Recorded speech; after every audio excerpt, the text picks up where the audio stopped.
Hi everybody, how you doing? I am not Snow White, just I don't want you thinking perhaps I was, but you are a handsome group. Thank you for coming tonight, this afternoon. You're in for such a treat. This version all cleaned up of Snow White is so pristine and lovely and wonderful. And before we started, I just wanted to kind of set the stage and give you a quick little kind of history of where Snow White comes from. So when you watch the movie, hopefully it'll make you and help you appreciate it that much more. Because it's an amazing movie. It all started out in the 30s actually, but the movie itself came out 80 years ago, as you heard, in 1937. Well, this is what else was happening in 1937. The Golden Gate Bridge in San Francisco opened up. The Lincoln statue on Mount Rushmore was dedicated. The Hindenburg Crash. This is a big year, a lot of stuff going on. The president at that time was this gentleman in the wheelchair, Franklin Roosevelt, and his dog. And Amelia Earhart went on a long flight and never came back in 1937. It was a big year. And the biggest actor of that year was this guy. Any guesses who that might be? Okay, well, the biggest actress was this girl. Oh my gosh. Can you imagine the biggest actress in Hollywood was Shirley Temple? I can't imagine, she was huge. And the biggest movie of the year was Snow White and the Seven Dwarfs. Now, how big was it? This movie was not twice as big as the second place movie that year. It was 4 times bigger at the box office than the second place movie. In fact, Snow White and the Seven Dwarfs, when it came out, which will be 80 years ago tomorrow, when it came out internationally, around the country. When it came out, it became the #1 movie of all time. Of all time. It'd be like talking about Avatar or Titanic or Star Wars or something like that. In its day, Snow White was the #1 movie, and it wasn't dethroned from that position until Gone with the Wind came out 4 years later. So can you imagine what a hit that was? Huge, huge hit. Well, this is Gelson's on Hyperion. It has nothing to do with Snow White, but I just thought I'd bring it along. That's not true. This is the site, if you drive by this Gelson's or if you shop there, this is where the original Walt Disney Studio was. In fact, there's a monument sign in the parking lot of Gelson's that talks about it being Walt Disney's original studio. So Snow White was made in the parking lot of Gelson's. And you can win a lot of trivia contests with that. It looked like this. Sweet little building. Walt's office was in the corner, a little sound stage. So this is what it looked like, and it was torn down after Snow White, and all the money from Snow White went into building a new studio. So this was torn down, and it eventually became Gelson's. This is what the studio staff looked like when they were working on Snow White. You can see they were doing Mickey Mouse cartoons, and Walt was hugely famous for Mickey Mouse. He was such a celebrity because Mickey Mouse was a huge character, especially during the Depression. Yes, Mickey Mouse. I love it when kids shout out Mickey Mouse. And these are the handsome animators that worked on Mickey Mouse at the Hyperion studio. At the same time, they were doing cartoons that looked like this. This is actually an Oswald the Rabbit cartoon. Yes, we love Oswald the Rabbit. In fact, there's a great new book about Oswald from Dave Bossert. It's at the bookstore out here. When you leave, you can see it. 10 years after they were making cartoons that looked like that, suddenly they're making cartoons that look like that. And you go, how did they get there? I mean, that was only 10 years, not a lot of time for a studio to develop their artistry. But look at the difference between the two. It's pretty dramatic. So you might wonder how they did that. Well, Walt Disney decided to put on a training program, and he took $1 million a year during the Depression to train his artists. He brought in film reference, like this footage of Leland Stanford's racehorse. And the same photographer that shot this footage also shot a lot of action analysis footage of humans and animals in action. His name was Edward Muybridge, and so the Disney animators studied what animals and humans in action looked like, and they drew it. And they had some experimental cartoons, the first of which was Goddess of Spring, which was fairly awful. So this was kind of an experimental cartoon to see if they could do Snow White, and it was kind of corny and the drawing wasn't that good, so they had to work harder. So they went back to school, they did more drawings, they brought animals into the studio, they brought models into the studio and lecturers, and then they started to get it. they started to do drawings that were more dynamic and more profound. They started to bring actresses in the studio to base the characters on this wonderful drawing of the Queen. And they started to study actresses like Joan Crawford of the time, which the Queen was loosely based on. And they even studied art history. This is a statue from Europe of Ute von Ballenstedt. Everybody say it with me. No, I'm just kidding.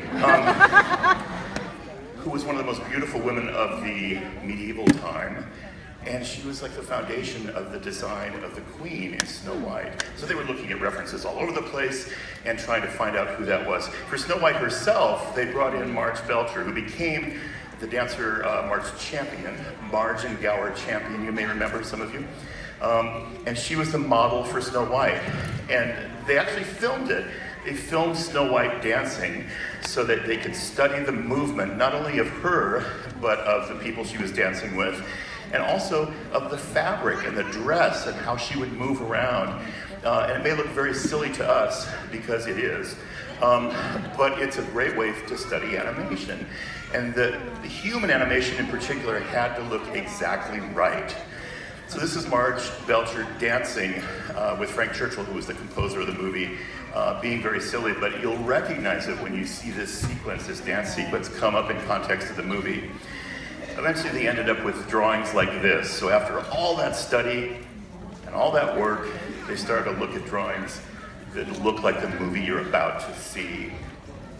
These beautiful drawings of Snow White. Now, this drawing takes about an hour to do, and it's done with something called a pencil. Now, for those of you who don't know, pencil, it's a wooden thing. There's some lead inside of it, a piece of rubber on the end. It takes about an hour to do, and they actually move. So if I were to press this button, you can see this drawing actually move. What you're seeing is about 100 drawings go by. In fact, these are the drawing numbers in the corner here. So you'll see it starts out with number 1 here, and it goes up to 70, 80, 90, about 90 drawings. So at an hour apiece, this has taken somebody about 90 hours to draw. So it's about 2 weeks worth of someone's work you're looking at right now. It's unbelievable. Here's another one. This is the Queen. Now this drawing is covered with instructions for the ink and paint people, and instructions on how to put the makeup on the cell. A drawing like this would have been traced onto a clear piece of plastic, and then it talks about, make sure that the movement of the eye is very carefully done, and the eyelashes are carried out.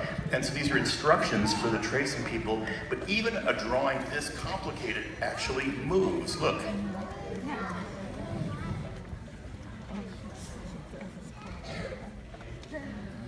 Again, about an hour a drawing, and you can see the drawing numbers go by in the corner. So when a scene like this comes up in the movie, you can actually say, okay, I saw the drawings that made that scene. Because we usually don't. These are drawings that are on the shelf somewhere. Here's another scene of Snow White running in the forest. Now there's no cameras in animation. If you want a character to run towards you, you have to draw it small and progressively bigger. So you have to draw it in perspective with the bats. And then eventually you lay that over the background. Here's the same animation laid over the background for that scene to create the feeling of perspective. So the men and women that made this movie were tremendous artists at the top of their game, and Walt Disney put even more into them in terms of their training, and it paid off beautifully. Here's another piece of the of animation of the Dwarfs trying to get Grumpy to take a bath. Not easy.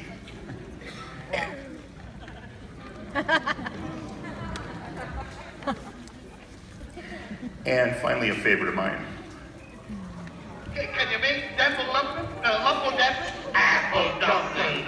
Yes, apple dumpling. Can you make Same thing. Look at all the numbers go by down here. Apple dumpling. Yes, apple dumpling. Can you make apple dumpling? Apple dumpling. Yes, apple dumpling. So that's about 200 drawings, and that would be, maybe it's 6 or 7 seconds long. Weeks and weeks of work to do a scene like this. And all done with a pencil, which I think is remarkable. So these guys and girls were getting really good. They even introduced things like putting makeup on the characters. So if you notice in the movie, you'll see when Snow White appears, she has a little rouge on her cheeks. Well, they patented and invented a stick where they could go in and put this blurred rouge on the cheeks of the cell, so that every time she appears, she has this wonderful rosy look. So watch for that when the movie comes up. And the cells themselves were an art form. Disney made its own paint. It made its own colors and developed its own color system in the ink and paint building at the studio, and its own camera system, the multiplane camera, which was basically, have you ever made like a, I don't know if you do this anymore, but like a shoebox thing, and you put little levels in it, and you cut a hole in the end, and you look through the shoebox, and it creates levels? That's kind of a multiplane camera. So you'll see shots in the movie that look like this, that have foreground and some middle ground and background where the hunter is, that was shot on the multiplane camera. So it was amazing in its day, including the premiere.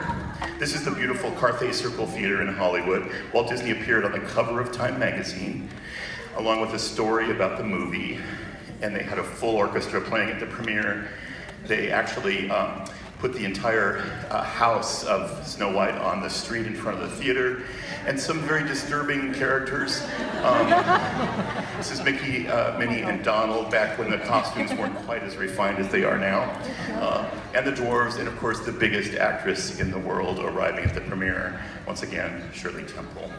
So you can see what an event it was when it came out, so much so that the Academy Awards gave Walt Disney an Oscar for Snow White, and instead of one Oscar, they gave him a special Oscar with 1 plus 7 little Oscars to indicate, yeah, it's sweet, isn't it? To indicate Snow White and the 7 Dwarfs.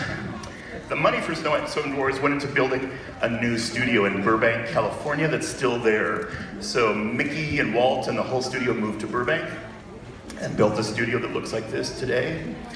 And the money from that also funded movies like this. So for the next 5 years, from 1937 to when the war broke out, they also made Bambi and Pinocchio, Fantasia, and Dumbo.